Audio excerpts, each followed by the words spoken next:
ട്രംപിനെ നിലക്ക് നിർത്താൻ അമേരിക്കയിലെ സുപ്രീം കോടതി ഇറങ്ങിത്തിരിക്കുന്ന കാഴ്ചയാണിപ്പോൾ ലോകം കാണുന്നതും സാക്ഷ്യം വഹിക്കുന്നതും.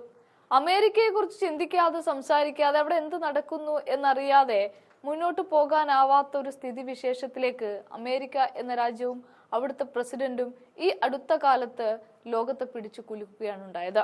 എന്താണെങ്കിലും ട്രംപ് നടപ്പിലാക്കിയ ഉത്തരവ് തടഞ്ഞുകൊണ്ട് ട്രംപിനെ തന്നെ വരച്ച വരയിൽ നിർത്തുകയാണ് സുപ്രീം കോടതി.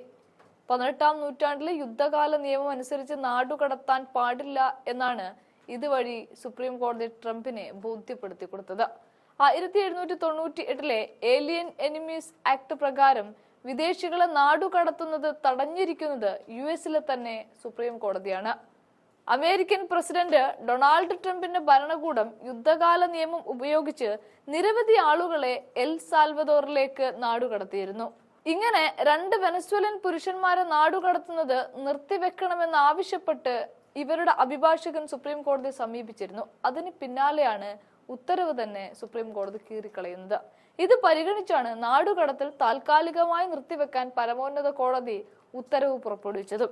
ഈ കോടതി ഇനിയൊരു ഉത്തരവ് പുറപ്പെടുവിക്കുന്നത് വരെ തടവുകാരിലെ ഒരംഗത്തെയും അമേരിക്കയിൽ നിന്ന് നീക്കം ചെയ്യരുത് എന്നാണ് സർക്കാരിനോട് നിർദ്ദേശിച്ചത്.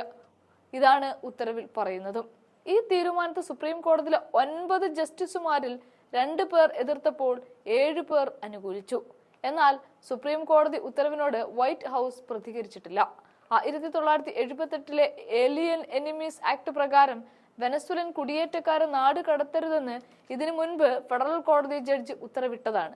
എന്നാൽ കോടതി ഉത്തരവ് പോലും ലംഘിച്ചാണ് ട്രംപ് ഭരണകൂടം ഉത്തരവിന് പുല്ലുവില കൽപ്പിക്കാതെ ഗുണ്ടാ സംഘങ്ങളെന്ന് ആരോപിച്ച് 200-ലധികം വെനസ്വേലക്കാരെ എൽ സാൽവദോറിലേക്ക് സൂപ്പർമാക്സ് ജയിലിലേക്ക് US നാടുകടത്തുന്നത്.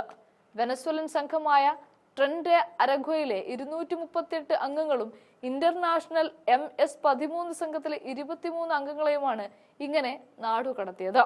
അടുത്തിടെ കുറ്റവാളിയാണെന്ന് തെറ്റിദ്ധരിച്ച് കിൽമാർ അബ്രഗോ ഗാർസിയ എന്ന യുവാവിനെയും US എൽ സാൽവദോറിലേക്ക് നാടുകടത്തിയിരുന്നു. ഈ യുവാവിന്റെ മോചനം ആവശ്യപ്പെട്ട് പ്രതിഷേധങ്ങൾ നടക്കുന്നതിന്റെയൊക്കെ അടിസ്ഥാനത്തിലാണ് കോടതി ഇത്തരത്തിൽ അമേരിക്കൻ പ്രസിഡന്റിനെതിരെ പോലും കടുത്ത നിലപാട് സ്വീകരിച്ച് ട്രംപിന്റെ ഉത്തരവിനെ തടയുകയും പുതിയൊരു ഉത്തരവ് തന്നെ പുറപ്പെടുവിക്കുകയും ചെയ്തത്.